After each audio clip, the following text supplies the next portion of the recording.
Okay, we'll call the meeting to order for Inland Wetlands Commission, November 6th, 2024. I will ask the chair to take the roll, please. All right, Ned Stachin, Here. Rich Berlandi, Here. David Fox, Here. Robert Eisner, Here. Neil Kelsey, Yes. Here. Mark Simpson, Here. Andre Simons, Present. Jay Tulin, I'm here. and George Santos. All right, everyone's here but Commissioner Santos, Chair. Okay. You're all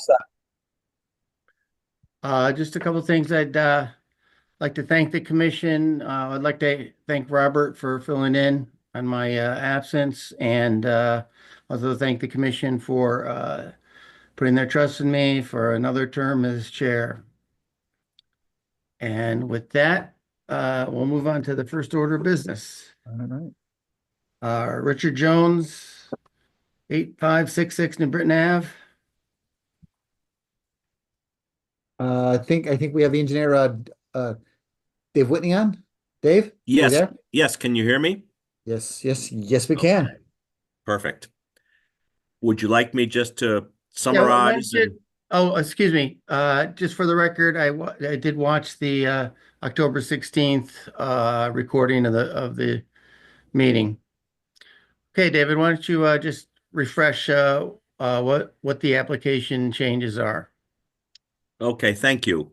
For the record, my name is Dave Whitney. I'm a professional engineer with an office in Avon, representing Rick Jones, who is from Jones Construction, the owner and the applicant for this project. As we discussed the project last week, it consists of three proposed buildings that would house contractors such as electricians, plumbers, landscapers, etc. It would be basically a business park. There is the wetlands consists of Hyde Brook, which is actually off the site on this plan that you see on the screen. It's highlighted in blue. So there's a certain portion of the northern portion of the site is regulated by the 150-foot upland review area. This application or an application for this site plan was approved by your commission last year. And since then, we've made some modifications to the site layout. And essentially, this application is for certain modifications within the upland review area, which consists of some additional impervious surface area, which is shaded in red on the plan and consists of 3,820 square feet, which will provide essentially a parking area and access into the building from the side for some bays. And in addition, there'll be an additional 1,590 square feet of site disturbance. That's for related grading around the additional impervious surface. So that was essentially our application. We discussed. Yeah, there you can see it. Mm-hmm.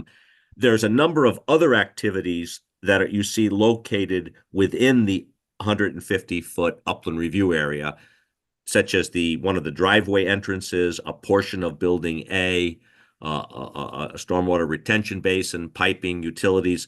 Those activities were approved by the commission in the previous application. So this is a application for modification to a previous permit.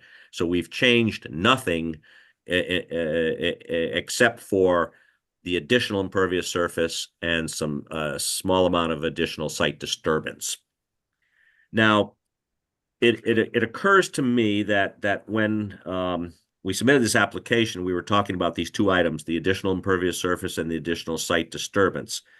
But also, in conjunction with the upcoming planning and zoning application, there will be a landscape planting plan, which will include some plantings within the upland review area. So, Bruce, I wonder if you would put up that latest revised conceptual planting plan.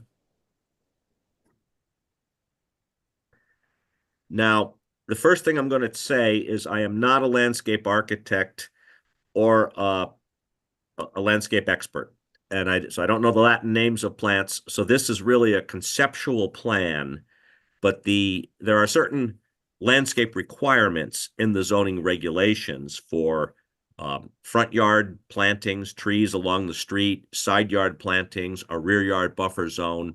So what I'm trying to show with this plan is the areas where there will be plantings, and that will include a certain amount of plantings within the upland review area. This is not a final detailed landscape plan, but it's conceptual to just show you what we're anticipating doing. We met with Bruce and Shannon out at the site a couple weeks ago, and we walked along the rails to trails. And the concern is, the part of the concern, and this is not really a wetlands issue, but I thought we might want to discuss it. The concern is the visibility of these buildings. Hello. I'm sorry? Nothing. No, I got him. Okay. Go ahead.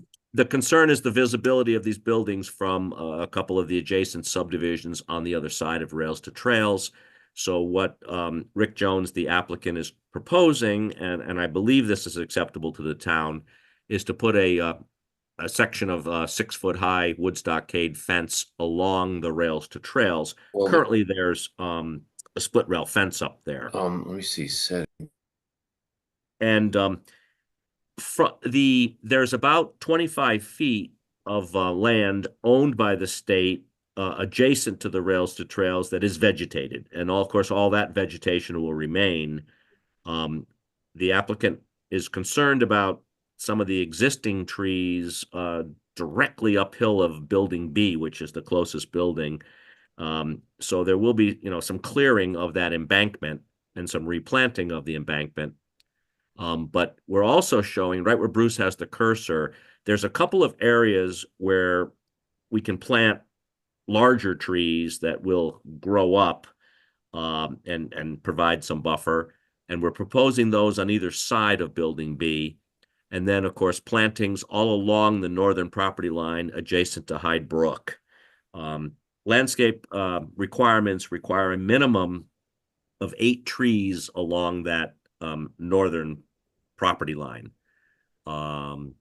So again, this is not the final landscape plan, but I don't know if we need to modify our application to include plantings and the section of stockade fence, which technically will be, a portion of it will be within the wetlands in upland review area from the pond on the other side of the rails to trails. So otherwise, last meeting, the commission did not feel the need to have a site walk or a public hearing. So I'd be happy to answer any questions. Thank you. Well, I do have one that came to mind before I start with the commission. So you're going to have because of the added parking area and square footage, you're going to have added drain off. Have you adjusted the capacity of the filtration system that is on the site? The answer is yes. I'm currently working on that now to finalize the plans for planning and zoning. But yes, as we discussed at the last meeting, the new impervious surface will drain down, flow down towards New Britain Avenue to a catch basin that will direct the flow back to the stormwater infiltration system. And so any water on the new impervious surface will not flow into the infiltration basin. It will not flow into Hyde Brook. It will come back to our infiltration system. I don't know if that answers your question, but yeah, but you understand that the infiltration system is going to, and I don't know exactly how it works, but if you're adding to the square footage, you're gonna have to add to the capacity that the system can take. And Absolutely. okay, It's all based on the impervious surface. The infiltration system is essentially a very large septic system for stormwater runoff. We're fortunate that the soils on the site are well drained and they are suitable for subsurface infiltration. okay. All right, I'll start with Dave Fox. Do you have any questions? No questions at this time. Thanks. Okay, Robert Eisner. Yeah, Dave Whitney, what type of trees are being planted? Are they deciduous or coniferous? I mean, because obviously the trail is used all year round. Um, the the trees have to meet the requirements of section 4. I'm sorry, from the zoning regulations, the landscape regulations, section 13, subsection 4. 75% of the trees have to be evergreen species. Trees and shrubs shall conform to the following standards. Deciduous trees should be planted at 3-inch caliper with a mature height of 35 feet, on and on and on. Evergreen trees shall be a coniferous species planted at 6 feet in height. Okay. And mature height of at least 6 feet, planted at 2.5 foot in spread. I mean, I'm just reading from the landscape requirements and the regulations, but 75% of the trees will be evergreens. Okay, yeah, that's where I'm going again because the trail is used year round. The deciduous that are going to lose their leaves this time of year are not going to be as effective. So you answered the question. Thank you. Okay. Okay, Andre Simons. I do not have any questions, and I still think it's a routine situation. Okay. Rich Berlandy. I had a question about the trees, but Robert asked the question, so I'm good. Thank you. Very good. Neil Kelsey. Yeah, thank you. I don't have any questions, but just a comment about the fencing. Bruce may remember, I'm not a big proponent of fencing. I think our rails and trails has way too much fencing as it is. I understand the need for split rail in this instance because of the slope. But I'm not in favor of a privacy fence. There actually is one a few hundred yards south of this property, and it's often in a state of disrepair and looks lousy. Tree branches fall through it. I don't know if animals, there's lots of deer and bear and stuff. I don't know if they crash through it, but frankly, I'd rather look down on an industrial building. We're looking down on the town garage just past this. So I'd rather see more plantings, even if it doesn't fully shield that edge of the property. Okay, And that's all I have. thank you. Mark Simpson. I have no questions at this time. Very good. Jay Tulin. I don't have any questions. I was muted. Sorry, Ned. All right. No problem. So getting back to the fence, I think Neil brought up some good points. I know, like this is going to be built off the property, so that leaves open who's responsible for the maintenance of the fence. I know we do get a lot of tree drops and limb drops that breaking other fences in other sections of the rail of the trails. So maybe the question is to Bruce. I mean, if they build something on the rails to trails, whose responsibility is it? We discussed possibly making them, having them be responsible for it. So if it hasn't been finalized yet. So, but Okay. we're going back and forth on that. It just, I looked at it as trying to soften the view. That's kind of where I was kind of the largest proponent for Uh-huh. that because of the amount of clearing. We've got some pictures, we took some pictures if the commission wants to see it, but it's a lot of smaller trees, but it's awful thick. It kind of breaks it up, and I was trying to kind of soften the view. The Yeah. highway, yes, you can see the highway, but you see the highway through these open trees.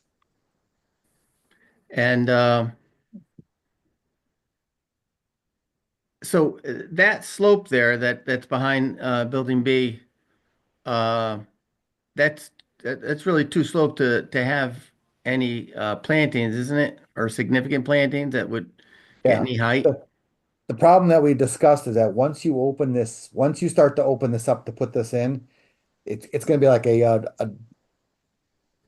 domino effect. Each one of these trees is not strong enough on its own. However, when it's in a cluster like this, they'll all protect each other. So if they start Okay. going in here, starting to clear some of these trees, I think everyone's concern is now the other ones are going to be susceptible to when the winds come. So uh, Rich is definitely concerned with any of these trees consistently falling and on his building, so they want to make sure they keep a clear area away. And uh, Rich confirm or sorry, Rich Jones confirm. I think you did have an arborist up there to walk that slope. Yeah, we do.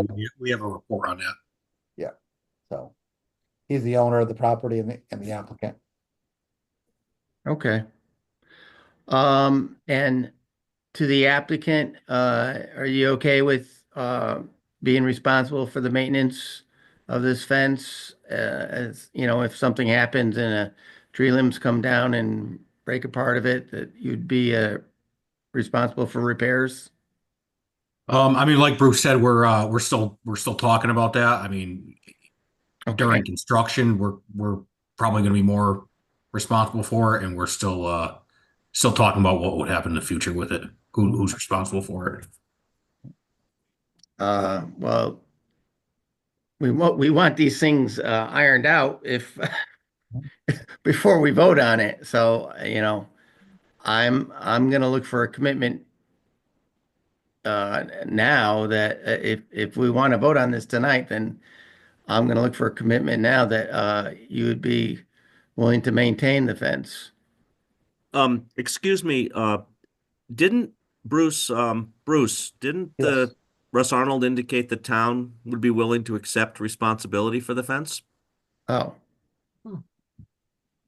Refresh my memory. I think you're right. I remember going back and forth on this, and I apologize, Dave. I think you are correct. I think you did say that you guys would put it in and then you got and maintain it. So I think I did err on that. I apologize. okay. Uh, But then again, it is outside of the 150-foot upland review area. So oh, that's kind of okay. why he is showing I that. thought wasn't. No, because the line's right here. So it is over here. So that's Oh, kind of so what he was showing it open to block it off, and the exact location, exact condition has not been agreed upon at this point. So they're just okay, want to get wetlands to get the plans moving ahead to get a submission into the a TPZ. So okay. Um, and so in regards to Neil's concerns, you think it will help with the visibility from the walking on the trail? Um, and that's why you proposing it? that was me as yeah, that was personally as staff, I think, just trying to soften it up. And again, it's not All going to right, be along the entire property line. It's just to break it open in this opening in here. open area, And right? then these trees will be planted on these. There is a shelf in here that these trees can be planted.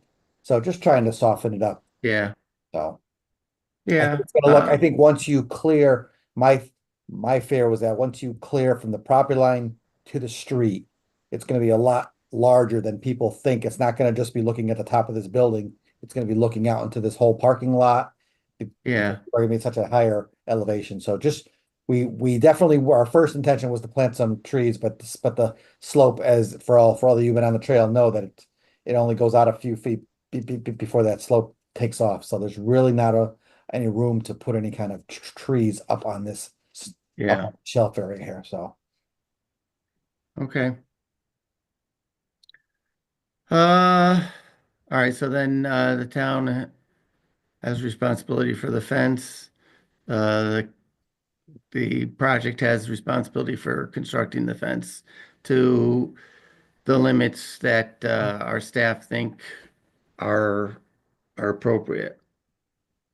Is that a good way to word it, Yeah. Bruce? Okay. Looking for I thought I had the, All right, is there, I'm trying to think of anything else. So, yeah. Oh, has he? Oh. Yeah. Chair, Commissioner Eisner has his hand raised. oh, I'm sorry. Yeah, go ahead, Robert. Yeah, on the issue of the fence, I do think that a visual buffer is needed, and we talked about that with the original approval. So I'm okay with a fence, but I'm also okay if we want to come up with an alternate equivalent visual buffer that could be approved by the town staff. So I think if we move forward, as we just talked about with the developer putting in the fence, with the town doing the maintenance, I'm good with that. I do think that there should be a visual buffer. The fact you can see the DPW facility and some other developments, those are there before the trail. So I'm Yeah. comfortable with the fence or other effective equivalent vegetative buffer after our approval. Okay.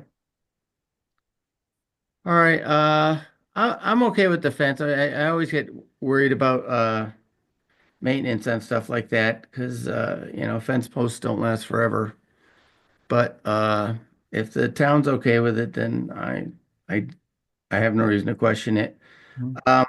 So Bruce, the way it's been explained, they haven't come to or they haven't provided the finals on the changes that are gonna have to be made to the infiltration system and No. No, they didn't. This was, what happened is, if you recall, there was an initial engineer on this job last year. All yeah, right, he got it approved. They were having some difficulty, I think, so they ended up switching to a different engineer, which is Dave Whitney. He's looking at this. They're making some tweaks. Their main intention is to try to get this revisions in the 150-foot upland review area addressed by the commission to confirm their approval before they move ahead and finalize the plans to include all of our comments and get a application submitted to DPZ. okay, All right. all right. Well, I think it seemed to have met the staff. Yeah, oh, you had one comment, catch basins with 4-foot sumps and hoods. Are they providing that? The answer is yes. Okay. So we have two actions. If we would are requesting a determinant of significance and then a vote. Oh, I don't think we I did. thought I remember from the meeting we determined significance. No? I don't think so. I didn't have it on there. Okay. Well, I don't think this is Did I forget that? I mean, I would say a huge, a largely significant change from what we've already approved. Is a little more, non-pervious on site, but with the stormwater infiltration system carrying the area of the additional runoff from the additional parking, that I don't think that makes, a significant change to the system. That's the way it's been laid out. And if you're comfortable with, the staff is comfortable with, getting the details on the changes that need to be made to the stormwater infiltration system, then I think I'm okay with this. And you So guys I guess, can carry over the comments from the original approval as well. Those have to be addressed, so that can be rolled into the same thing. All right. All right, So I would entertain a motion to, oh, I know, let me poll the commission and see if they think this, determine this is significant. Andre, I think you already said this was not significant, right? Yes, sir. Okay. Uh, Rich Berlandi, your feelings on significance? I would say it's not significant. Okay, Dave Fox? Not significant. Okay. Robert Eisner? Not significant. Okay, Neil Kelsey? I guess not. Okay, Mark Simpson? No, I think there is a significant amount more clearing than There in the is. original plan. Yeah. So that's why I'm kind of hesitant, Well, but you can vote the Significant way in you terms of feel. its impact to the wetlands. yeah, yeah, because it's, yeah, it's close, but to the upland area, but I'll say not significant. Okay. Mark Simpson, Not significant. Jay Tulin, I'll agree with that. The only thing that I was thinking, and again, I'm not an expert with this stuff, but the fact that there is some revision to the original application, do we have to take more consideration? Does that change anything by the fact that there is a revision, even if it's not significant to the original application? It's a question.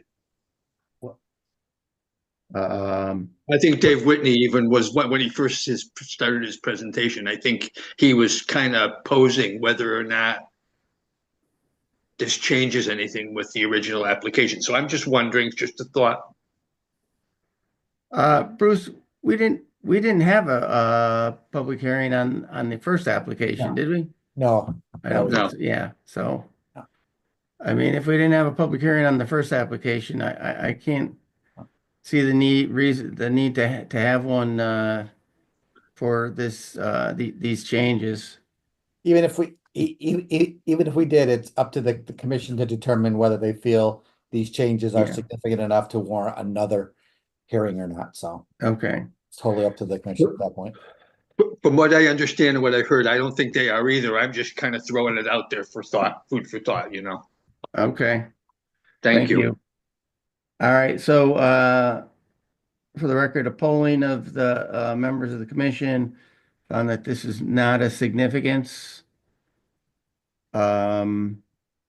So I will entertain a motion to accept the application, or rather to approve the application with the stipulations from the town staff that that a fence will be constructed and then to the limits that work out best to provide a buffer for the rails to trails, and that the applicant work with the town staff for the finishing touches on the vegetation and tree schedule, and the make sure that the stormwater infiltration system is sufficient to provide enough to handle the water, that the increase in water that will come from the changes.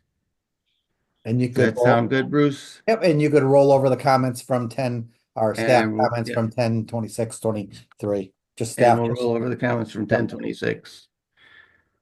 Okay, can somebody make that motion, please? So moved, including the finding of non-significant activity. And a second, please?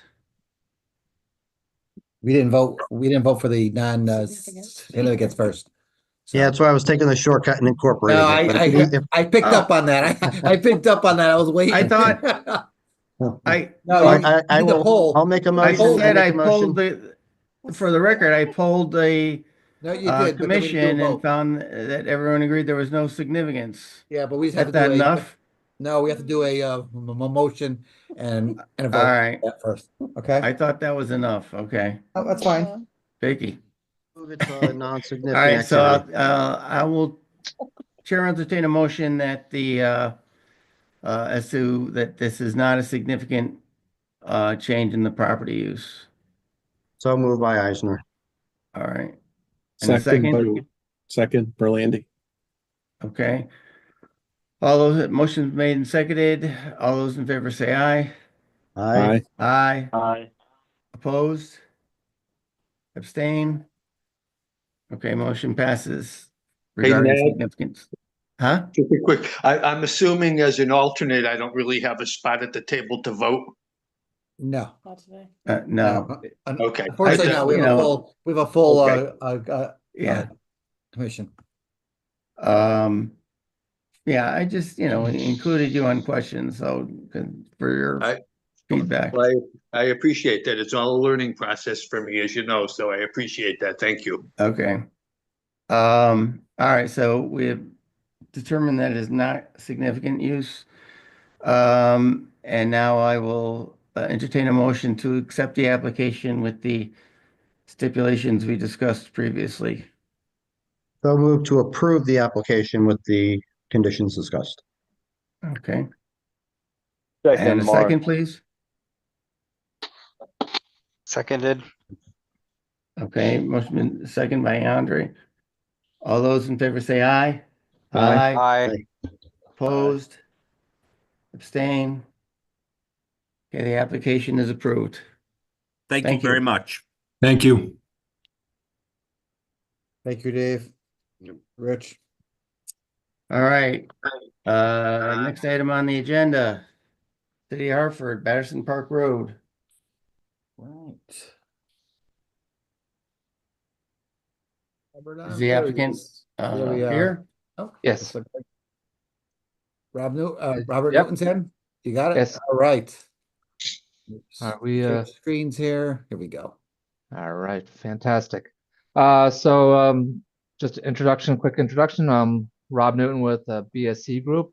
The engineers, landscape architects, designers, working with the city of Hartford on the redevelopment of Patterson Park. With me is Matt Steffen from BSC and Jim Giuliano from CSG. Just a little history of where we have been. We did meet with this commission back on the 16th. Had a very good discussion about the wetlands on site, walked through each one of the wetland areas and some of the impacts of some of the upland review areas. And then on October 27th, we had a site walk with a majority of the commission members. I know there's a few that could not make it on that Sunday. It's a very nice walk. There we were able to see the property firsthand, walk through, identify some of the areas of wetlands. We had the building locations, the proposed building locations staked out to give some reference to the commission members of where we were on the property. Since then, on Friday, November 1st, we received some town comments from the town staff, and we have been working through some of those comments and continuing our conversation with town staff to help address any concerns as we move forward. So I think if we can go to the next slide, we can kind of jump into some of the area. Here's a overview of the property. So it's approximately 266 acres. 155 of that is the pond itself. Where the cursor is on the north side of that pond, or the upper side of the pond, that is really the primary area for development. That is the former park that was there, that has fallen into some disrepair. The older buildings have been removed, and that's where the majority of the work for this redevelopment will occur. There is plans to connect that hub of the park through a forested through a trail through the forest, connecting it around the property and then down to the state boat ramp. So there's a planned connection through the woods there that will give people access and also a walking trail for anyone to bring get some exercise, have their dogs a nice walk through the woods. There'll be a good little connection there. The park has been closed since 2015.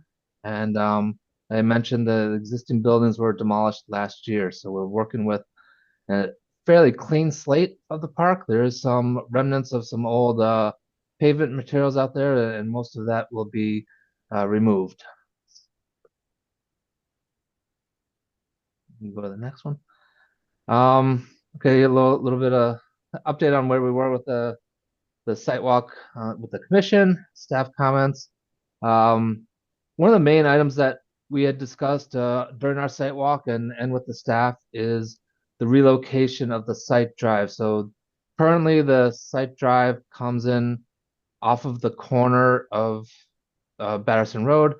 We want to then relocate it up to the northern side to give better access to the property, clean up that kind of a messy corner, and relocate it up here so we can have better access from Batterson Park Road. One of the comments was we originally shifted that roadway to the west more, closer to the wetlands. And then for several reasons, we found that it was beneficial for the project and for the wetlands to shift it about 50 feet to the eastern side, with north being up on this map. That allows for a few things. It allows for less impact to the buffer, less vegetation clearing within that buffer, and better sight lines when you're exiting that drive. Another item that we have looked at from that site walk was the relocation of the drainage outfall by the maintenance building, and it's where that cursor is now. So up at that location is a maintenance building. We originally had the drainage outfall from that area a little bit to the south and east, which once we were out there with our site walk, we were able to identify that really would involve more vegetation clearing. There was an already partially cleared area a little bit more to the north, and so we were able to relocate that drainage outfall to the north. Again, trying to save any of the mature vegetation that is in the area, and actually pulls it away a little bit further away from the wetlands and allows a greater length of transition between the drainage outfall and the wetlands. And the final area that we wanted to address based on some site observations and town comments was in that location. So on this side of the park, we are proposing a walking trail that leads along the water's edge. There is a drainage outfall passing through that open meadow from the roadways. And at that location, we want to raise the trail a bit to provide a room underneath the trail for a pipe that will help carry that water underneath the trail and eliminate any potential erosion of the trail material.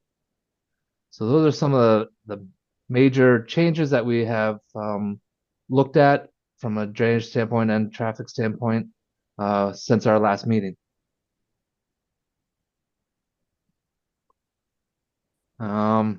Here's a blow up of that driveway. Again, it's a driveway leading in. We able to pull the grading away from the mature vegetation along the western edge. We're able to add some check dams and some swale protection to capture any of this runoff from this area, swale down to a water quality basin at the bottom of the sheet there. Again, what this does is it improves sight lines as you're exiting the park, and really it's minimal clearing within the buffer area. So that I think there's a huge advantage to this modification.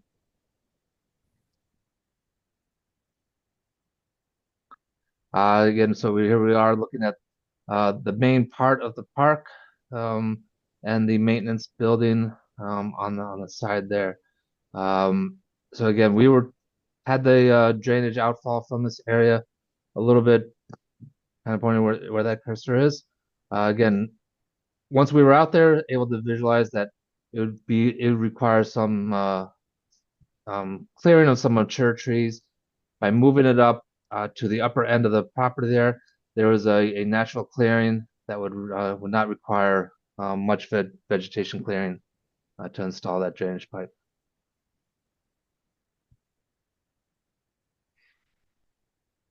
And again, here's the modification of that trail, walking along the pond edge and carrying that channel that carries the roadway runoff through the meadow and into the pond. This location, we will be able to raise that trail with minimal impacts and safely pass that water underneath the trail. So those are really the main changes from what we had presented a few weeks ago.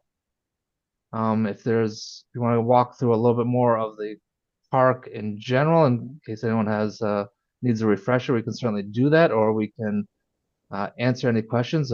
Just to give you we have been working through the questions or the comments from town staff. We really don't see anything in those comments that is a significant holdup of our design. I think the comments were well thought out, and for the majority of the comments is adding some good quality notes and covering some the ability for the town to oversee some of the project and to kind of see that this project will enhance the park from what it is now and really bring that park back to life for the residents of Farmington. So if you have questions, I can entertain them now, or we could refresh an overall view of the park. Well, I'll leave it up to commission.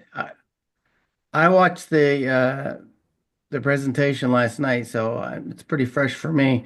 Does Okay. anybody need the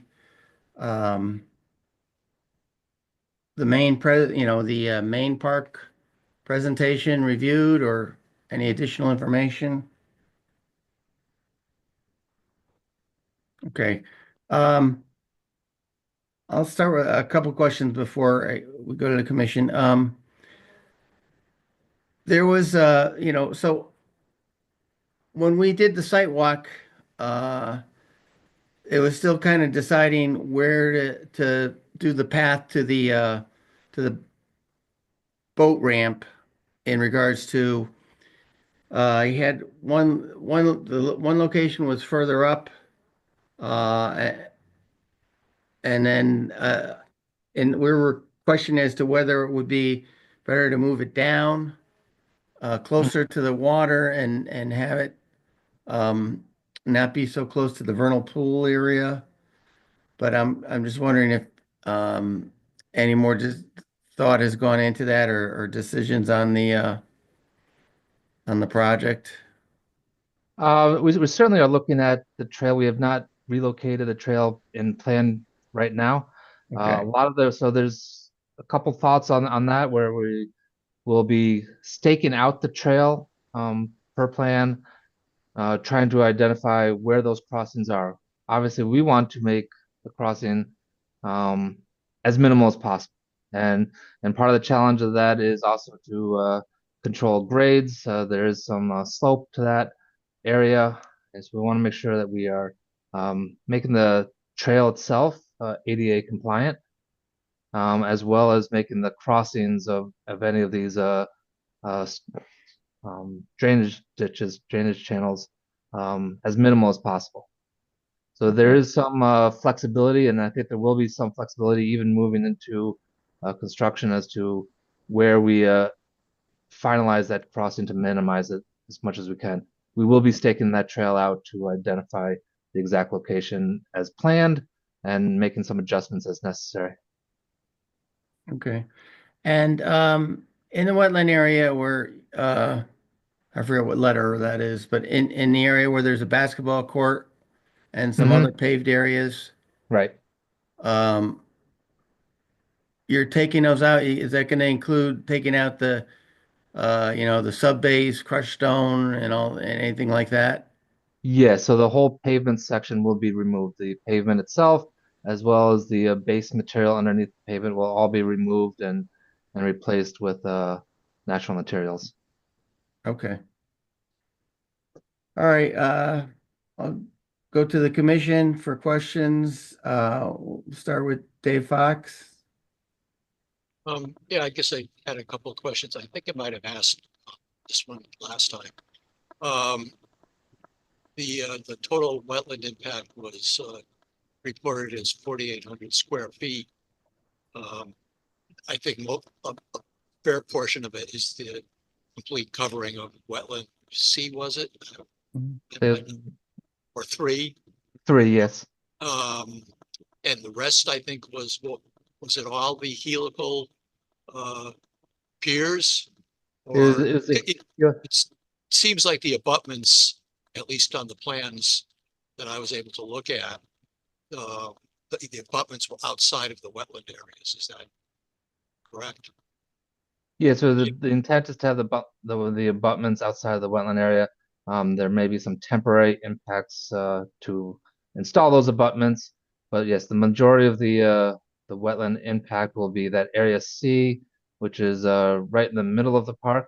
I think we saw that on our site walk. It's flagged in the middle of the cleared lawn area, and some of the helical piles for some of the boardwalk. Again, we're trying to lift some of the paved path above the wetlands, where currently it does get wet, and trying to get that walking trail up and above. That really, it's most likely a foot to 18 inches above grade. So it's not a high boardwalk, but it just gets it above the grade. I guess when you're thinking about moving the trail around as you're designing it, you're at 4,800 square feet now. If you go over 5,000, you're in a different category for the Army Corps. Sure. Something to keep in mind there. Yes. Yeah, we're definitely aware of that, and we're looking to minimize any impacts that we have now. And I know the wetland fellow was talking about potentially moving it closer towards the vernal pool to minimize a wetland crossing closer to the pond. I would think at a minimum, you have to stay at least 100 feet away from the vernal pool. Yes, we would not want to get too close to the vernal pool. Again, we don't know it is a vernal pool, but everyone assumes that it is. I think it's safe to assume that it is. It meets a lot of the criteria as far as you can tell in a dry period. So yes, we are planning on staying away from that. By moving it up a little bit higher on the slope, we avoid some of the potential wetland impacts of some of those areas, or some of the buffer impacts of that area.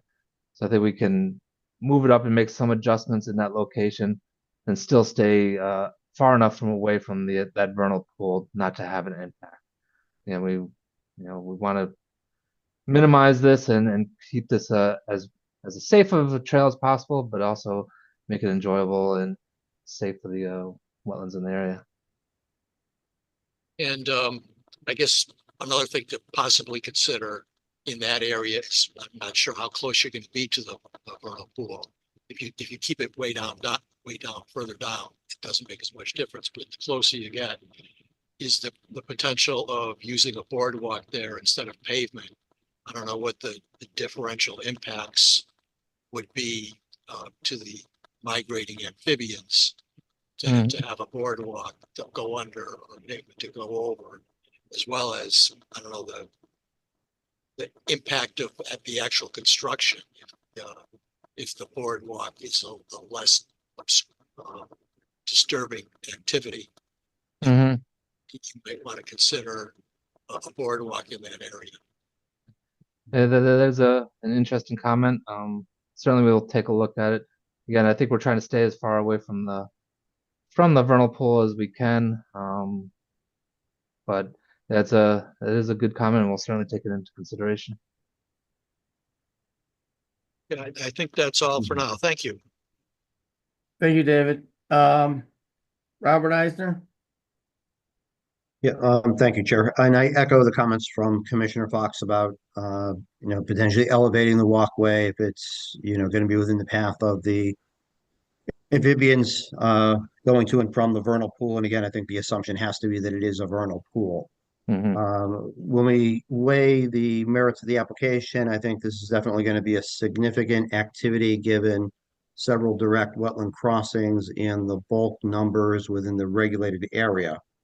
So I would, think it's going to be a public hearing, and I think this is an issue of scheduling that I think the applicant needs to consider pretty seriously. My preference, assuming that we agree as a commission that it's going to be a public hearing, would be not to commence the hearing before the holidays, because I don't want to burden the applicant team and I don't want to burden the staff with having to work out a lot of details over the holidays. So if we were to start the hearing in December, we get one meeting, and then I would prefer to see an extension of time from the applicant, start the hearing, and the calendar works out for us because New Year's Day is Wednesday the 1st. Our first meeting would be January 8th.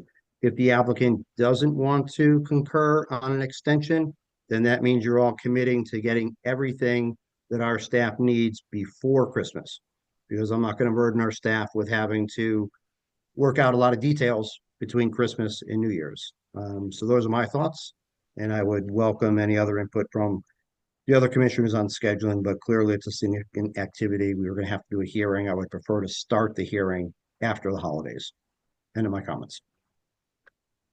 Yeah, I think that makes sense, but I don't know what the applicants, if they have any strong reasons or, schedule reasons to move before that. But I think there's still obviously a lot of work to be done on these plans, so it may make sense to give them more time. Okay, we'll go up to Andre Simons. Yes, I do think that this is a significant activity, just to start off, and I definitely think a public hearing would be needed.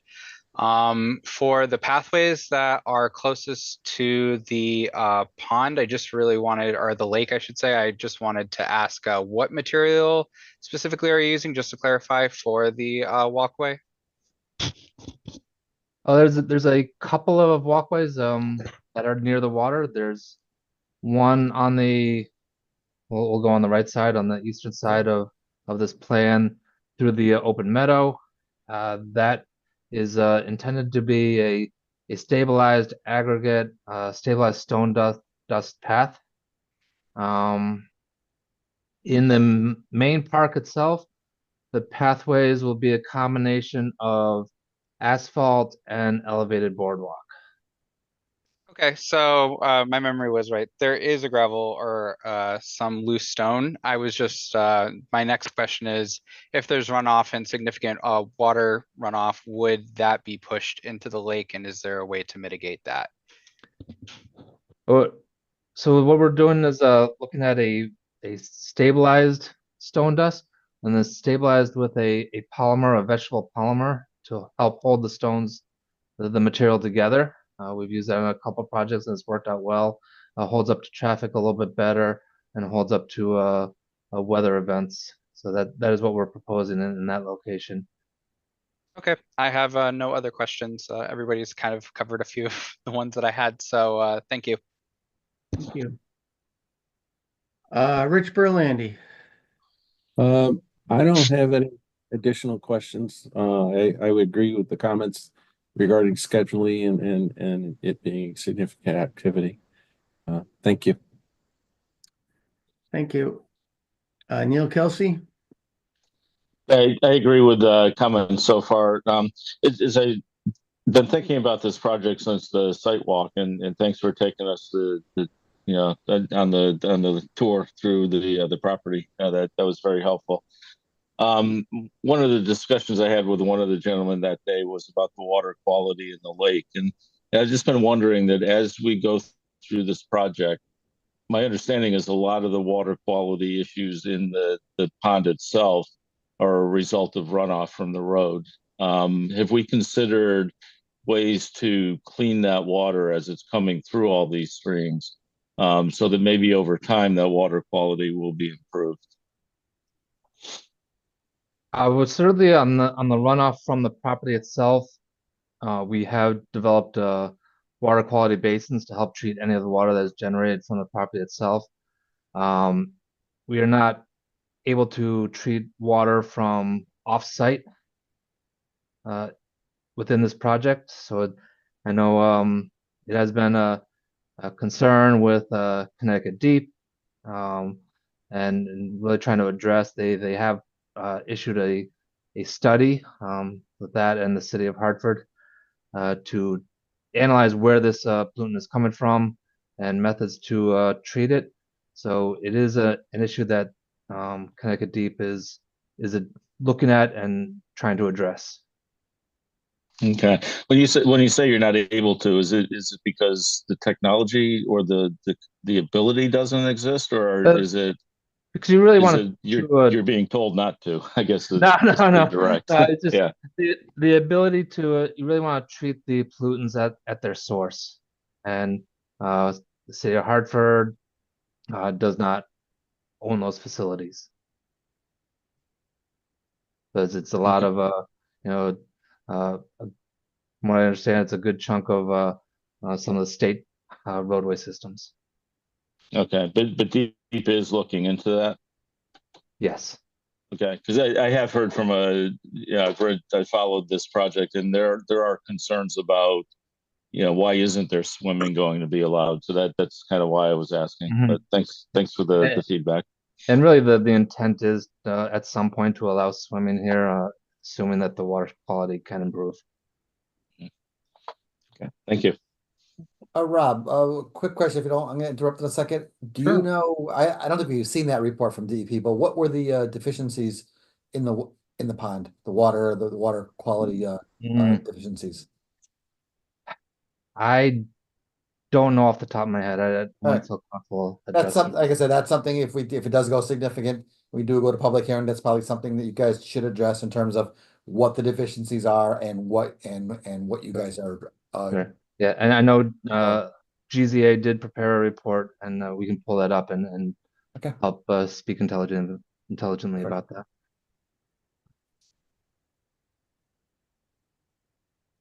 Okay, Mark Simpson?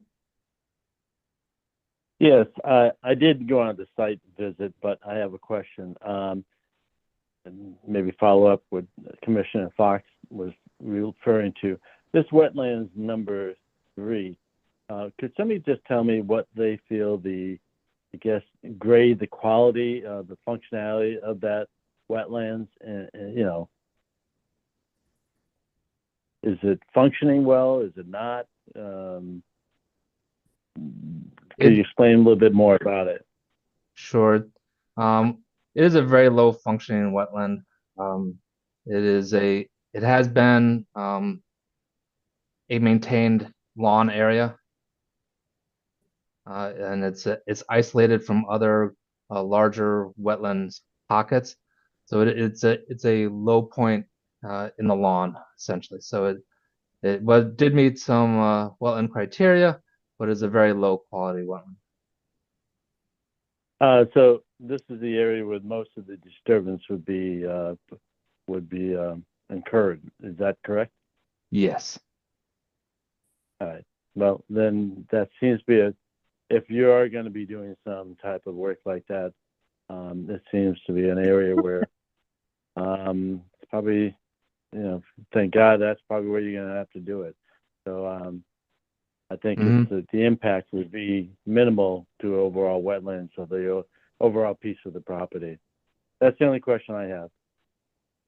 Okay, thank you. Jay Tulin? Okay, I just wanted to say something. I also wanted to say thank you. It was an exceptional site walk. I really appreciated the time until I tripped and fell towards the end of the walk. Oh no. Whatever. And then I sort of wish I had gone to the boat launch because I went to play golf and I played really, really bad. So I wish I had stayed. That's it. Thank you. Thank you, Ned. Thank you, everyone. Okay. All right, so I guess we'll take a vote. I've from polling and from people's statements that this is a significant activity that would require a public hearing. So we'll take that vote. Chair will entertain a motion that this is a significant activity requiring a public presentation. So moved. Okay, in a second. Table second. Okay. All those in favor say aye. Aye. Aye. Opposed, Aye. abstain. There was one aye, so that was just a late aye, right? That wasn't a oppose. That was Mark. It was Mark, a late eye. Okay. All right. And so no opposed, no abstain. Motion passes. Chair Eisner's got it, or sorry, Robert Eisner has his hand up, Chair. Oh, good. I'm glad somebody's watching for that hand up because I keep forgetting to. I have someone on All my right, ear Robert. too that kind of pokes at me because I'm concentrating on the views, so. Robert. Yeah. Thanks. Bruce, we would need an extension if we do not start the hearing on December 4th, correct? Yeah, let me check Because- the dates, but what I would like to do is, if you don't mind, and that's where I was gonna go next, while the applicant's still here. I'd like to have a little open discussion with them on the scheduling. And that's definitely for you guys, if we want to hear from the applicant to see what their schedule is and whether they can get us plans by a certain date, because I think at this point, we would be looking to have the hearing on the 6th of December. Mhm. All right. I- 4th. I'm close. So December thought- 4th. So that's up to you guys. I mean, Yeah. I understand what you were saying, so. Well, I certainly Bruce, want the applicant to have a, input on the hearing that he's gonna have to provide information for. Exactly. Yeah, that's where I was going, Bruce, because we start the hearing on the 4th. We have one meeting in December, Hmm. and that means we have to close the hearing in our first meeting in January. And that means everyone's going to be stuck having to address our issues over the holidays. If we do and if we don't have the information we need when we close the hearing, then a favorable decision is unlikely. I think, it makes more sense to just recognize there's a lot of details in the plan that still have to be worked out. If the applicant is agreeable, accept an extension to commence the hearing on January 8th. We have two meetings in January, so if there's any issues that come up during the hearing, we have the second meeting in January and the first meeting in February. I think it gives everyone, running time, but I do think at this point, if it's acceptable to the chair, to get feedback from the applicant on scheduling. Yes. Yes. So, This project is on a tight schedule. I think we would prefer to move forward with the December meeting. We are under direction from the state legislature to have this work commencing in the summer. And so we really, with the tight schedule, we would prefer to have keep with the schedule and meet again in December. Yeah, I think if I may, it's Jim Giuliano with Construction Solutions Group. We are the owner's project manager for the city of Hartford. Just echoing Rob's comments that we are on an extremely tight schedule, and I don't want to speak for Rob. Honestly, I appreciate very much you taking into consideration the upcoming holidays and the workload that it will take to get this public hearing and get all the comments addressed and properly and documented on the drawings. Again, as Rob said, I think we would like to do our best to have that public hearing in December. We are under a tight time frame, and every day counts on this project. well, correct me if I'm wrong, but so if we go ahead with the meeting, then and we decide that a meeting on was it the 4th? Yes. Yeah, that the applicant would be open to an extension if we were, if we required additional information. I'd love to Right, have that agreed. option. Rob, I don't want to speak for you. Um, yeah, I think we would be, we would prefer to have the meeting in December, and then address any, there are any additional comments, in January, in the meeting in January. Because we also are, this project will have to go through a public hearing process, with zoning as well. So there, and then, so obviously we know that we can't get zoning approval until wetlands approval, so it is a sequential thing that we want to keep this, moving as quickly as possible. Okay. So And- if we did, and I'm not saying that, that we would, but if we did need additional information, because it's, Bruce, I mean, they have to be agreeable to the extension, right? Is that? Yes, they have to. Yeah, If okay. if they don't, then you have to vote on the application as is, and so they're kind of back, they have no Right. option, unfortunately, if they want. Okay. But All right. And Bruce, can we extend the public hearing time rate if we open on if we open on December 4th? We have to close it in 35 days. Is that an extendable time frame? extendable, yeah, because it's a total of Total of 65 for say extension. over the entire application, so. Okay.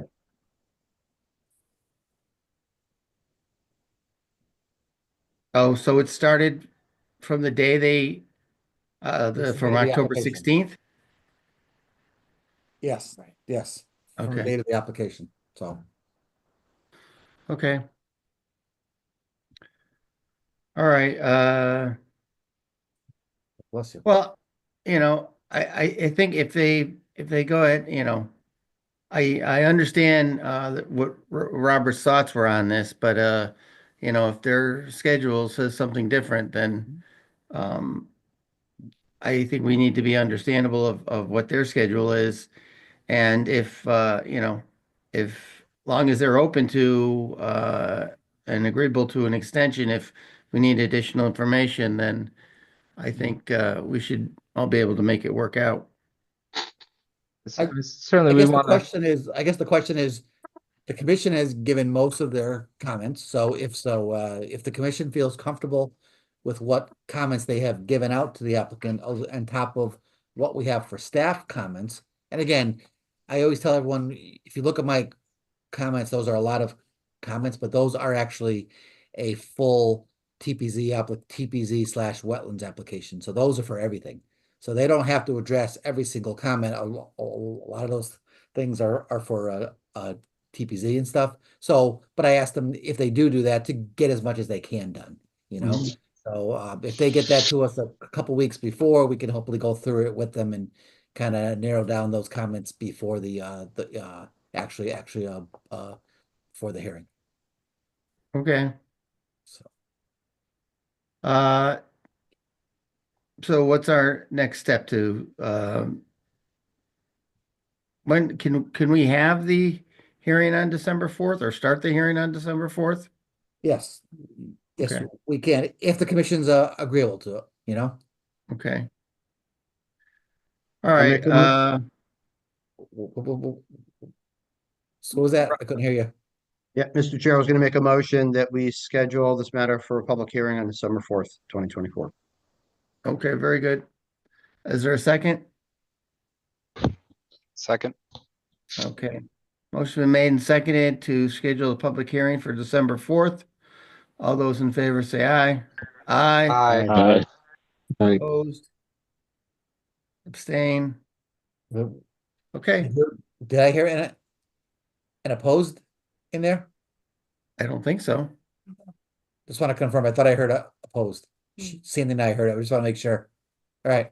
Maybe just Was somebody anybody in else. opposition? Which is fine. Nope, nope. I just thought I heard something and I want to make sure. So Okay. Well, thank you, and we appreciate your consideration of our time. Obviously, like I said, we're under a tight time frame. We're going to do the best we can to make sure that we address everything in a timely manner. Thank you. Very good. Thank you. All right, next item on the agenda is Country Club of Farmington, 806 Farmington Ave. And I had a question on this. When I put in 9017 Waterville Road, it put me in the middle of the golf course. Was Yep. that accurate Yeah, on GPS? yeah, just give me a second. Let me clear off. I can't have this many folders open or I may just crash the system. Yeah. Give me a second. I'll load up the country club now. All right. Here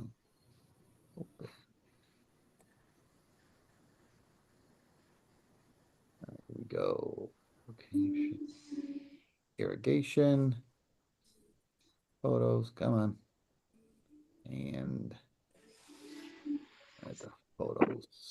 Those are in here. So while we're here, let me load this up and I'll show you guys.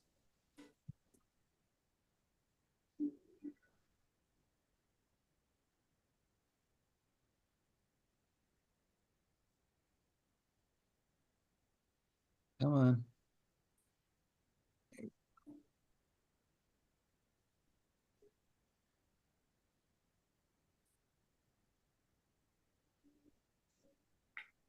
So this is that 9017 lot. This is the other side of the street. So the clubhouse is here with some of the course on the east side of Waterville Road, and then the rest of the properties on the west side. So, and this is an application for the entire both sides of the property, but I could let them get into it.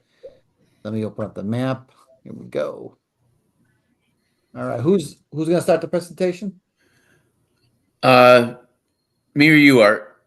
It's up to you. Whatever you. So I'm Greg Sten. I'm the golf course superintendent, and our objective is to replace an aging and inefficient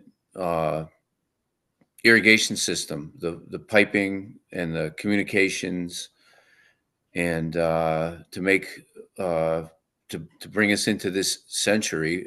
The pipes are 40 to 60 years old at best estimate that are in the ground now, and watering is very inefficient, and a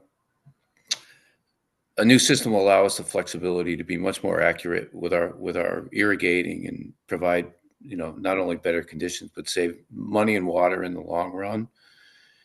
And we're kind of at a desperate point because of the failures of this system. It's nonstop, continual work and repairing old stuff that's in the ground. So, Art, would you like to add anything, or? Yeah. So to Greg's point, it's a replacement of this pretty old system. I think probably the part that you guys are most interested is the excavation and the method we use. So we're not going to change any grades, add any fill. The process for us would be to go where you see the larger lines go parallel to the fairways. Those are our main lines. What we do there in that case is we open trench those lines. We cut the sod, move it to the side, excavate to about 18 inches, 20 inches of cover over the line. And then the sod gets put right back in place and cleaned up. The piles get removed. This is a picture of the lateral lines where that would come off of the main line and it gets pulled with a vibratory plow. And that little incision is just the scarring that you see where the machine pulled the line. And that also just gets cleaned up and it gets rolled down with like a drain, regular asphalt roller. That is on hole number 3 at Country Club of Farmington. I took those pictures the other day. So that's our completed work. You can't really tell where we went. So we clean up every day so that there's not really the potential for, washouts and runoff. to impact any of the soil. It gets compacted and replaced. Kind of our mandate is to leave no trace, so you can look and you might see the lines, but you wouldn't really know that we worked there. Same thing, that's further up the hill on 3. There's a repair in there. There's a repair here.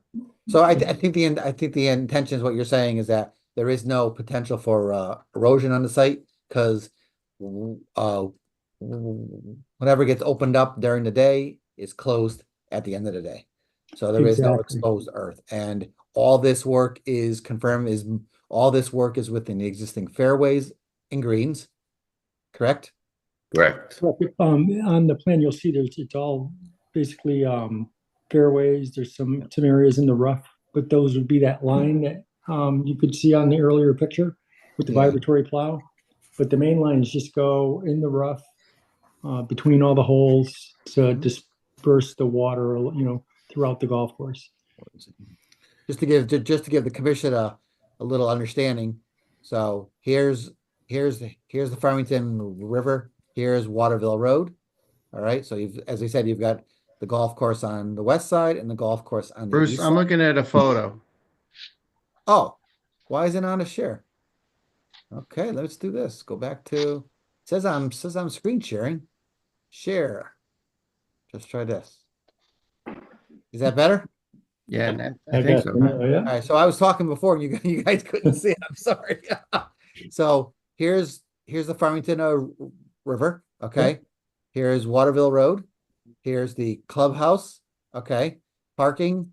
You've got the maintenance building right along Route 10. You have a pond here. So as I said, you've got part of the golf course is on the east side and part of the golf course is on the west side. All right.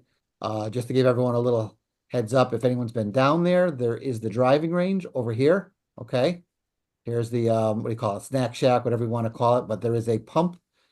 There's a historical irrigation pump along the edge of the river that draws water out of the river.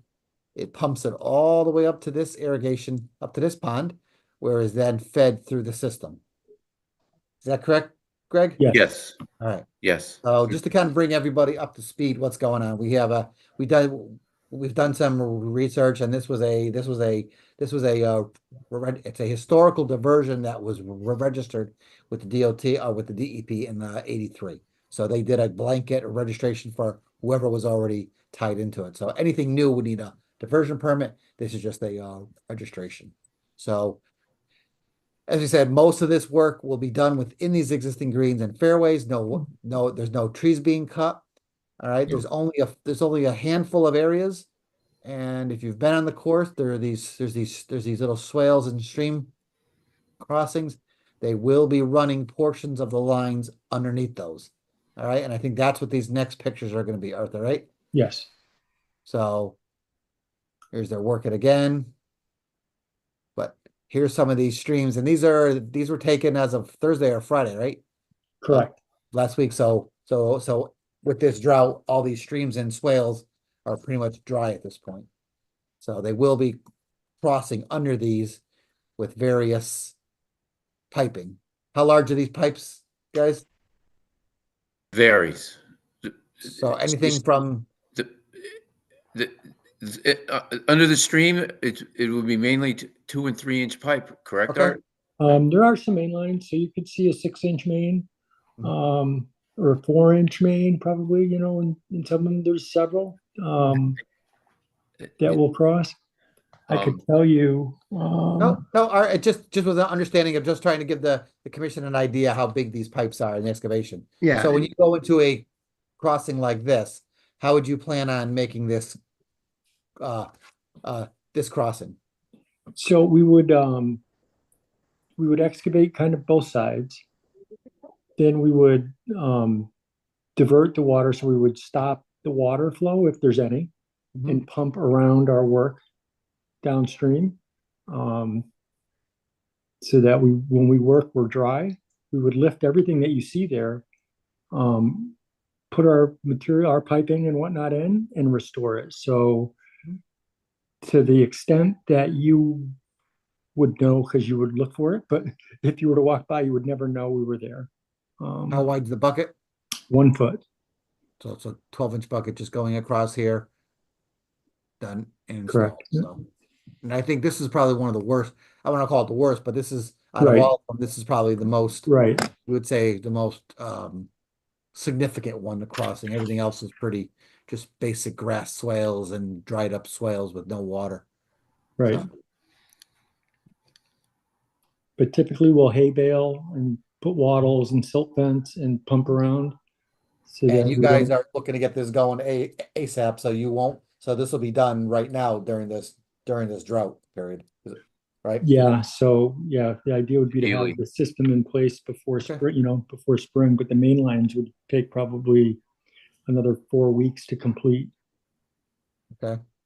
But mainly these areas, I'm talking about these big swales, the crossings you guys are gonna want to get done before we get any rain then, is what I'm trying to get at, Yeah, right? oh yeah, for sure, that'd be great. Okay. Right. And in the agenda review, just so everyone's aware, let me bring that up here. They were asking for this. They were asking this to be permitted as a non-regulated use under section 4.b.2 of the inland wetlands, which states the following operations and uses shall be permitted as a non-regulated use in wetlands and watercourses, provided they do not disturb the natural and indigenous character of the wetland or watercourse by removal or disposition of material, alteration or obstruction of water flow, or pollution of the wetland or watercourse. Outdoor recreation, including play and sporting areas, golf courses, blah, blah, blah, when shellfish were otherwise legally permitted and regulated. So because it's no trees are being cleared, it's not a permanent diversion or a permanent blocking of the watercourse. I felt it was actually a reasonable request, so hence added this to the agenda review for the commission to either review it. If they agree, we can let it go. If they don't agree with it, then we can accept the application and move forward with the application. Well, I think you're there in regards to you already have an irrigation system there. You're doing the maintenance of replacing a failed irrigation system with a new irrigation system. So I would think that that fits the description. How close, how close does the new layout follow the existing layout? In some areas, pretty close. I mean, it's a little different, but they may have run their main line on the left side of the fairway and we'll be on the right side of the fairway, but by and large, the mains go up every fairway typically, unless there's a fairway where it shares a main, but it's a modern design created by an irrigation engineer, and everything is done to spec, and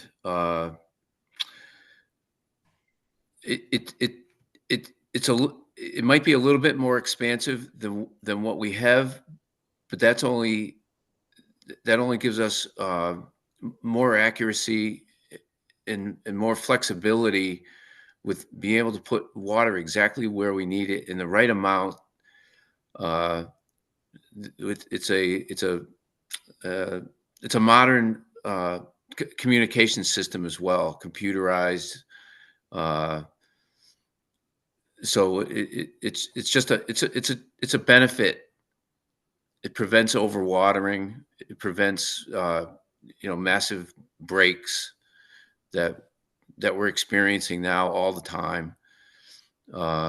It's becoming untenable, but it's like I said, it's designed by a top designer, and Art is a top installer.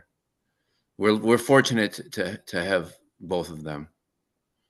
So you think that this should allow less water be drawn out of the Farmington River because of the efficiencies? Maybe not less, depending on what we it depends on the time of year and the weather, of course.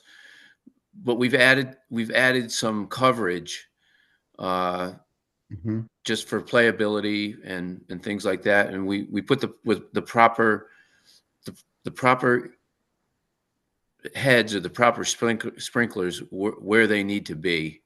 So, and we can we'll have control over every single sprinkler. We're now it's hard to explain, but it just gives us much more control, so we can be much more accurate with our water, which is important, and environmentally smart. Okay. Well, I think I agree with the request that I do think that this is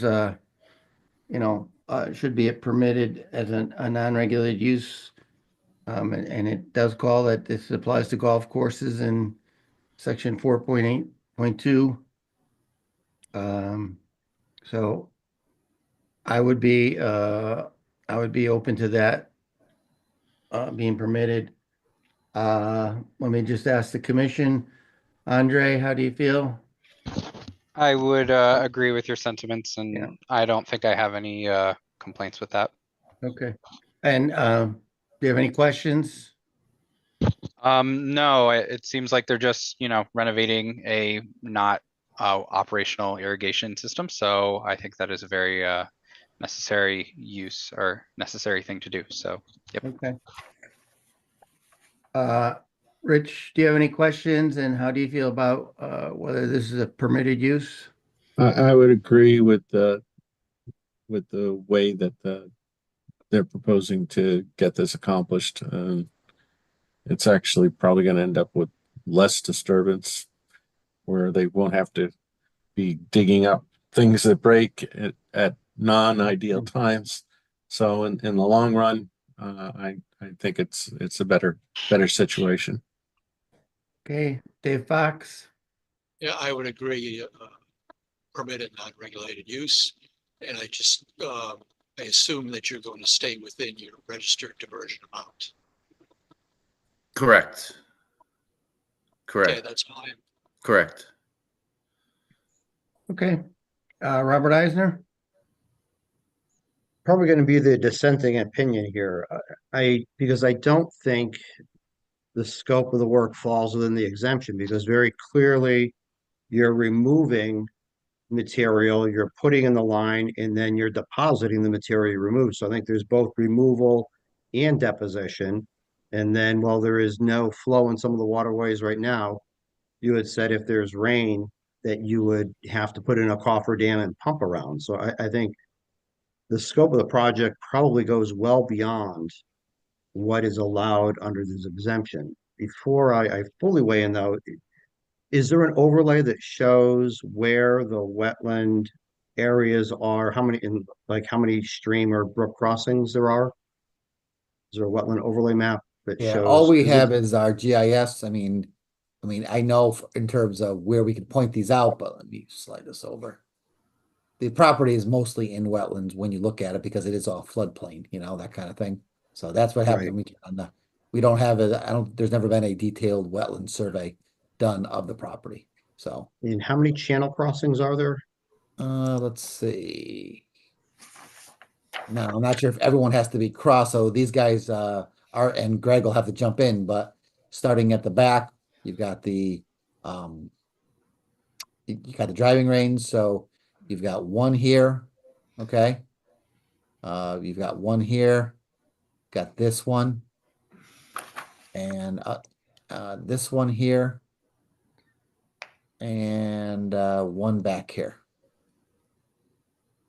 Everything on this side is pretty much in the Yeah, fairway. I don't think there's any Oh, crossings on this. yeah, there's one here. Sorry, there is that crossing that comes down. There is a swale that comes out through here, so there would be a crossing here somewhere possibly. You guys would know better. So Yeah, I think that one goes up. It's higher up on. it's up higher, so you Yeah. don't have to go through it. Okay, so then this side's off. So then it's just these over here. So And Bruce, I guess this would go to Greg and Art. Um, Favorable conditions, and I agree that in the end, it's going to be a beneficial project, but I just have to look at sort of precedence and consistency that, if there's a lot of work that's done here, how do we tell other applicants that are doing similar work that it's not, that it's regulated? So if you were, when you start the project, what do you project a time frame is? How many weeks in duration is the project? Start to finish, probably 14 weeks. It's just not because it's such a huge project. It's because we have to leave it so that no one knows we were there. So it's very tenuous to go back. I mean, all the grass needs to be put back perfectly. They mow at a very low height. So it's just a lot of maintaining, the cleanup. Yep, no, I understand. And it's a specialty job. You're using specialized equipment. It's, and I'm fine if I am the single dissenting opinion on this, but I don't think that it falls in the scope of the exemption. I just think that the wording in the statute is clear. No removal in, even though it's only a 1 foot wide swath and you're removing it and staging it right next to it in a very short time later, you're depositing. I think both of those activities under the wording of the statute are triggered. You're removing the material, you're replacing the material, which is deposition. And if there's any rain that occurs during the 12 or 14 week project, then you're potentially going to have to put in coffer dams and pump around. I just don't think the scope and scale, limited crossings, or I think Bruce counted 5 crossings, but it's almost entirely wetland regulated or floodplain area. So I'll dissent and say it's not within the scope of the statutory exemption. Bruce, let me ask you a question. So when they have a section fail and they have to dig it up and replace whatever sections need to be replaced, I mean, that's regular. I mean, I would think that's allowed maintenance. I mean, you've got your irrigation system leaking water and failing, they have to go in, maintain it. Isn't that this just like a larger, a similar work, but on a much larger scale? Bruce? Yeah, I mean, I think what Roberts sounds like what he's saying is that take out the and correct me if I'm wrong, Robert. I think what you're saying is if take out the stream crossings, and this is probably a no brainer. Is that what you're saying? I think are the stream crossings the concern? In the replacement of the entire system, and I would agree that if there is okay. routine, I would, and to the question about what about routine maintenance, if you're doing daily or weekly repairs of sprinkler heads and sprinkler lines that are you're doing a 50 or 100 foot replacement, I think that would probably fall within the exemption, but I just don't see the replacement of the entire system. In reading the words in the statute, I don't think it's a proper reading of the statute to say this is an exempt activity. But I'm only one opinion, so I'm fine if the rest of the commission says it falls in the statute and I dissent and say it's out. Okay. Thank you. Where do we leave off? Neil Kelsey? Yeah, just a couple of questions on as you're going about this. I think you mentioned that there are some areas where you will divert or change the design, right? Maybe move the piping from one side of the fairway to the other. In those instances or anywhere else, are you leaving any old piping in the ground, or are you also digging that out? We leave everything in the ground. We moved, basically unscrew the sprinklers and take out valve boxes, that old valve boxes or, faucets or anything like that. But we don't take any pipes out of the ground. It's just the components that are on the surface. And we like unscrew a sprinkler head and, fill it with a little dirt and put in a little patch of sod, and that's it. Okay. No disruption, no removing old. The main lines that we have now they're as old asbestos pipe that are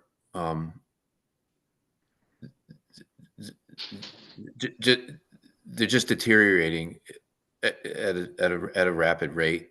Every year it's just getting worse. So, and we think that those main lines have been in the ground for at least 60 years. So Okay. So just to clarify, the ones you're replacing will be dug up, but the ones that you're diverting will be left.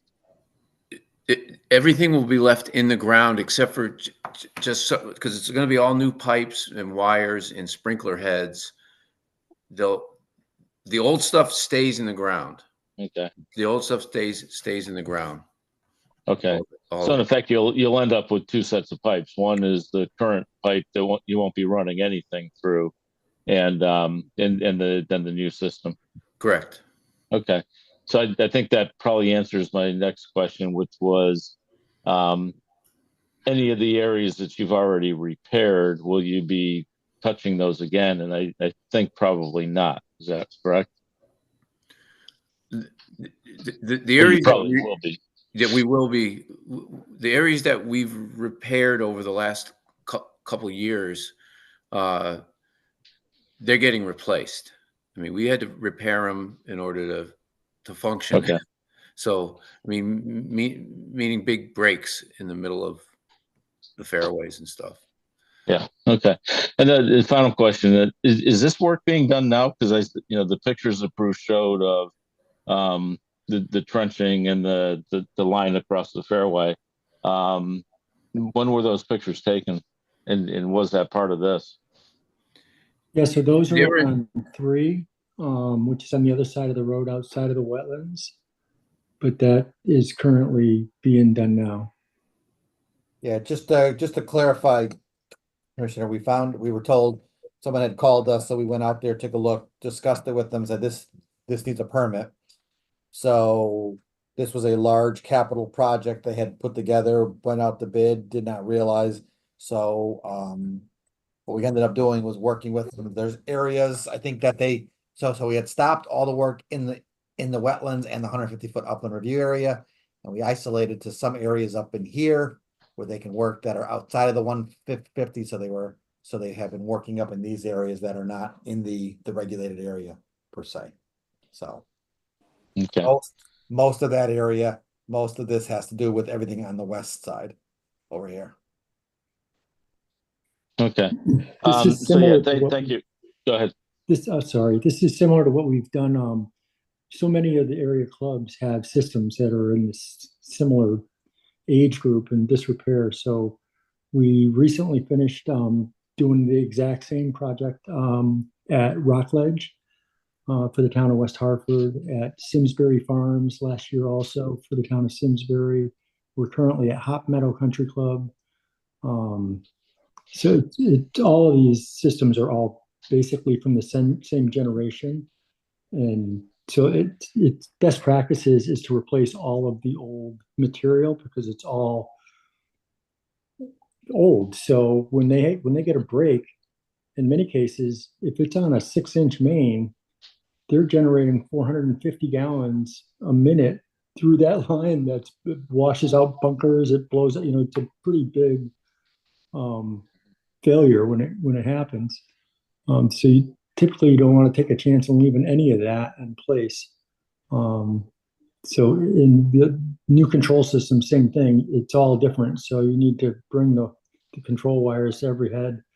So right now the system runs in teams of heads. So they turn a valve on electrically, and it may turn on 3 heads or 4 heads or 2 heads on the fairway.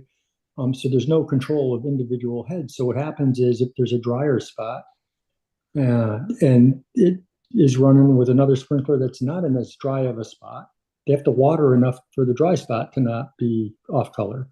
So by doing that, they're overwatering the area that didn't need the water. So, and then same thing with like all of the fescue areas.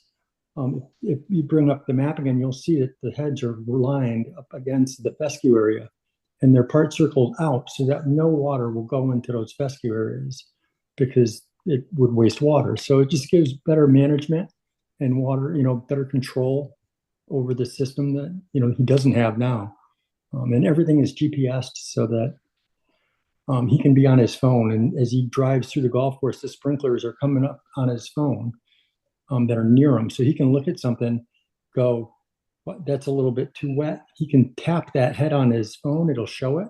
And he can adjust the water runtime for that. So he can conserve water every day. He can dial that system in to be more efficient, more effective, and just have better control. But to do that, you have to kind of encompass the whole system. Yeah. Understood. Okay. Yeah, understood.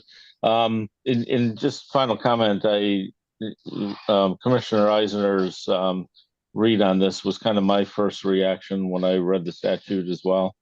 So I do think this is it should be regulated, but so I guess Rob, I'm joining your dissent. No other comments. Mark Simpson. No questions, and I will be going to the other side to say it's non-regulated. Okay. Jay, you don't have a vote, but you have a question at all? He stepped out. He Okay. sent us a chat, put on, but he wasn't able to go. All right, so the chair entertain a motion that this is a permitted non-regulated use in regards to just replacing one irrigation system with another and leaving the old irrigation system in place, understanding that there's people that disagree, but I would entertain a motion that this is a permitted non-regulated use.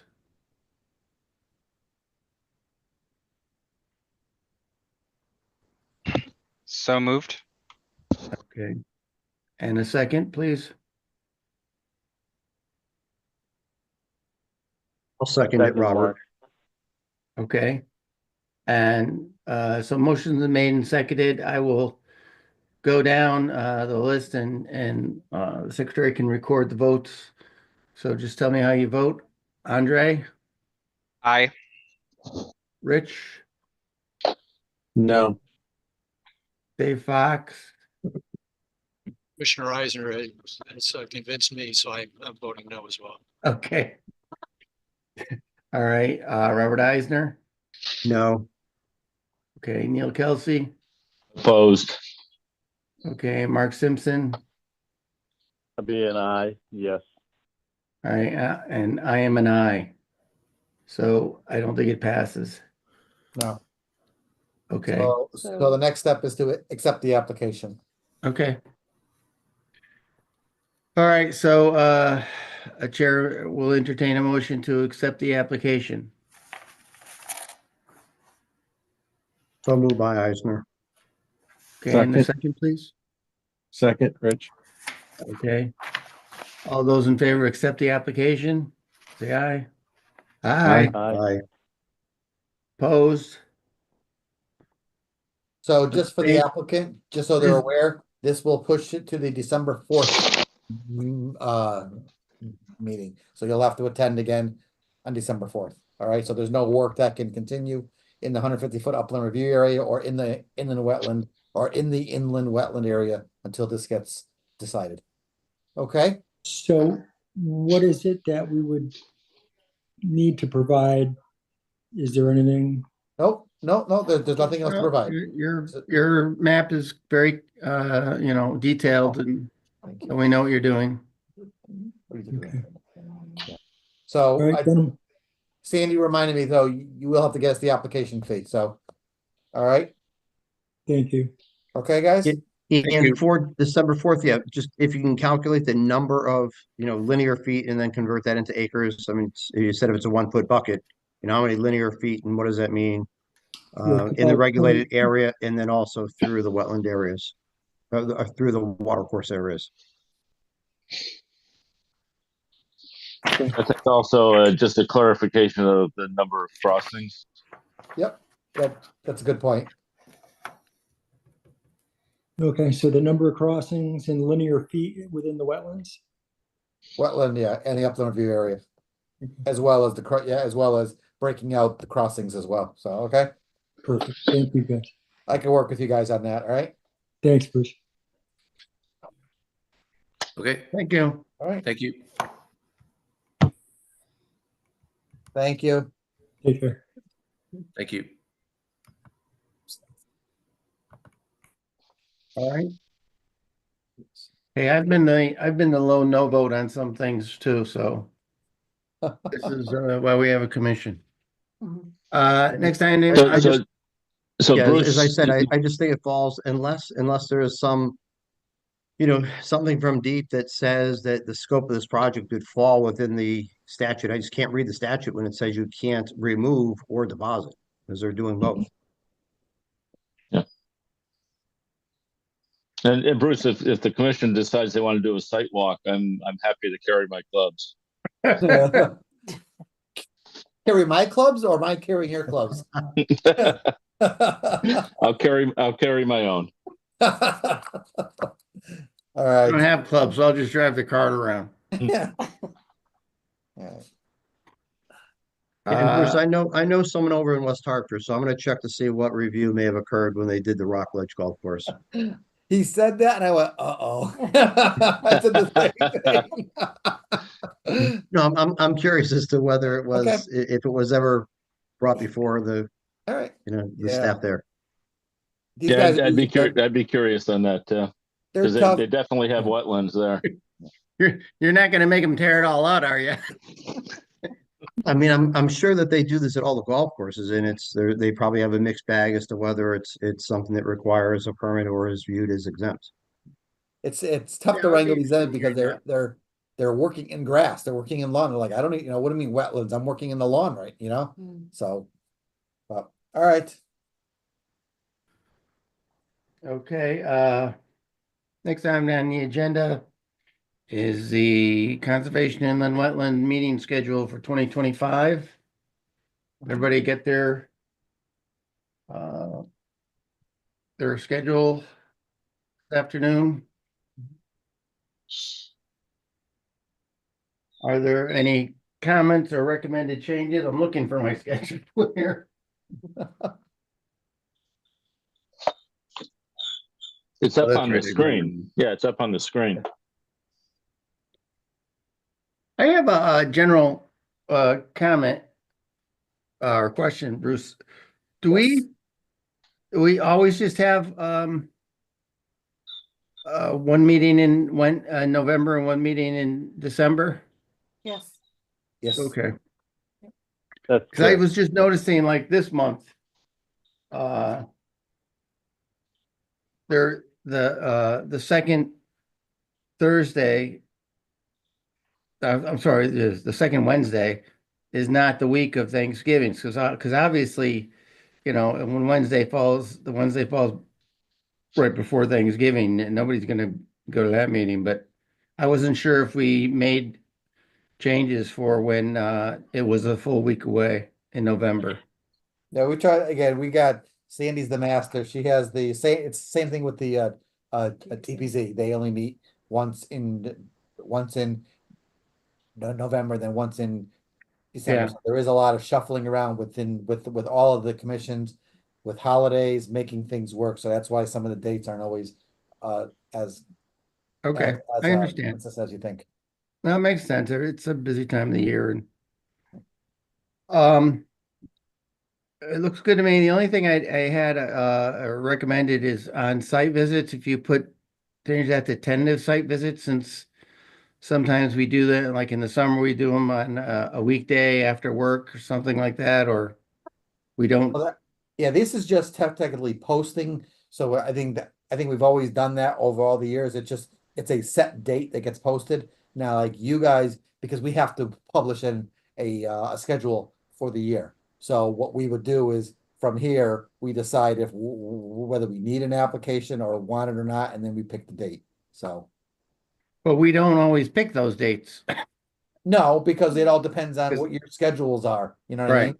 So I think legally we've always posted the site visits. We could put like in another Just- asterisk type thing, say subject to change. You want to do But that? for site visits. How about that? You want to just put an asterisk and say, subject to change, something like that? Good, why, you don't like the, just calling it tentative site visits, because Okay. you don't know if the meeting Mhm. requires a site visit. All right, Right. We could put tentative site visits. That's fine too. okay, All right. we'll leave it at that. Okay, On we'll do site that. visits, looks like you're missing a May. Go from April to June. I wrote it down here. It's, Oh, yep. yep, sorry. Good Okay. catch. Okay, any other comments on the 2025 schedule? I can check it out. No. Chair entertain a motion to accept the 2025 schedule as edited. So moved. Okay, and a second, please. Second, Mark. Second, Mark. All right. All those in favor of approving the schedule, 2025 schedule, say aye. Aye. Aye. Aye. Opposed? Abstain? All right, motion passes. And now we have a cease and desist update on 1509 Farmington Ave. No update at this point. Letter with fines has to go out still, so, or not with the fines, but the summary of them all. So, and then we'll have to go through the hearing process. Okay. Planners report? Nothing at this time. I didn't have any. I didn't have anything for the planners report, right? Yeah, nothing. Nope. No planners report. Chair will entertain a motion to approve the minutes of October 16th. So moved by Eisner. Okay, and a second, please. Second, Rich. Okay, motion's been made and seconded to accept the minutes of October 16th. All those in favor say aye. Aye. Aye. Opposed? And there's an Abstain? error. Yep, Aye. and there's an error with that. We also have to approve the site walk minutes as well. Oh, okay. Okay. All right, the chair will entertain a motion to approve the site walk minutes of, what was that date? Oh, you're asking me all of a sudden, I went, See? Said something. what? Who did? You said something. Hmm. What's the date? Here, site walk, 10. 10-1. So, And one. 11-1. sorry, 11. 11-1. Oh. So it is like- No, oh, sorry, yeah, that's That's- a different It application. was, What am I in? Oh, geez. On I'm the in the wrong one. 27th. Yeah, I'm in the 10/27. wrong, I'm in the wrong month. 27, that's it, that rings about 10, I was in, the Sure. yes, site visit minutes of October 27th. yes, sir, you got it, 10/27. Chair will entertain a motion to approve those minutes. So moved. Dave. Okay, and a second. Please. Second by Eisner. Okay, motion made, second to approve the site visit minutes of October 27th. All those in favor say aye. Aye. Aye. Opposed? Chair, Commissioner Eisner has his hand raised again. Oh, yes. Yeah, Robert. yeah, Bruce, just looping back to the Batterson Park application. Mhm. You should push them to get whatever you need before the hearing and remind them that the commission suggested that they not start it before the holidays, because it's going to be inevitable. They're going to want to drop something the Wednesday afternoon before Thanksgiving, and you should just say, no, it needs to be the Friday before. And We had likewise, this, we had this conversation at length all week. So they were kind of going back and forth with the comments. So we chatted about this for a while. So I think they're pretty, they're under a gun. So they're pushing, they've got plans that are practically, he's telling me that they're almost done and ready to submit tomorrow. That's how far along they are. So I said, okay. So. Yep, but I agree. I don't want them dumping on the holidays things on you and the other staff. It's, No. they should have given us more time. It's a I big agree. project. Yeah, no, definitely agree. And I want to thank you for that too. Please, thank you. So, Yeah, And Bruce, I don't know if they're providing this or not, but I would like to see a copy of that deep report on the water quality and Okay, yeah. where the pollutants are coming from. I will water quality report. I'm gonna email them after the meeting and I'll put this right out to them. Okay? Okay, thank Can you. I, this is Commissioner Simpson, can I put a abstain because I didn't go to the site visit? Recorded. Did you read the notes? I mean, that's all it is. I really. did Yeah. read the notes as well, but I was not there and I was going to abstain. Okay. Oh, I'm Oh, supposed for to. the- I was working the polls. You're working the polls. Okay. And you were doing a fine job when I showed up. When I I showed was up. awake. I was awake. Yeah, yeah, with covered with leaves and everything else. So, Yeah. yeah.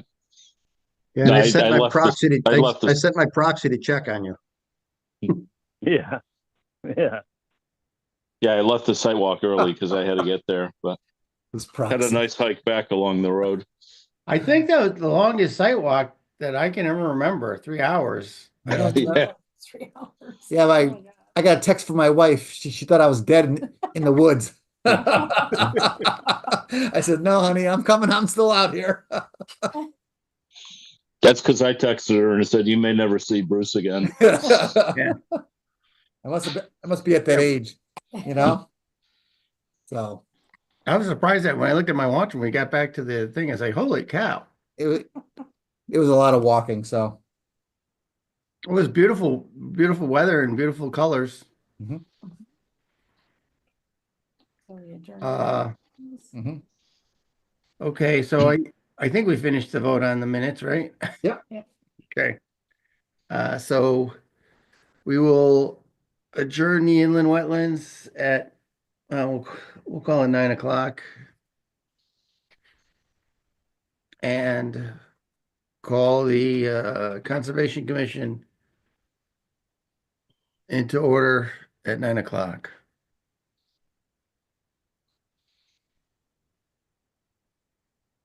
And what the heck, I'm not sure where my Conservation Commission.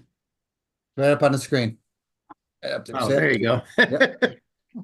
Yep. Call the meeting in order. Any new business?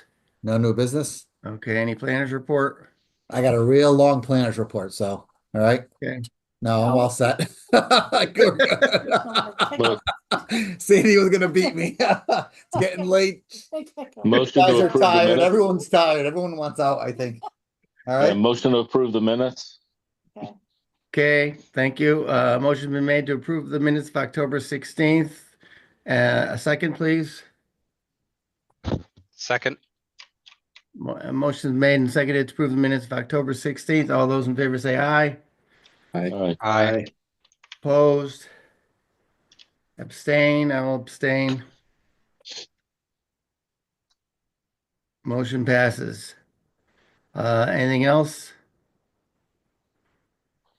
Okay, seeing none, we will close the meeting. Okay. Conservation Commission. Thank you, everybody, for your time.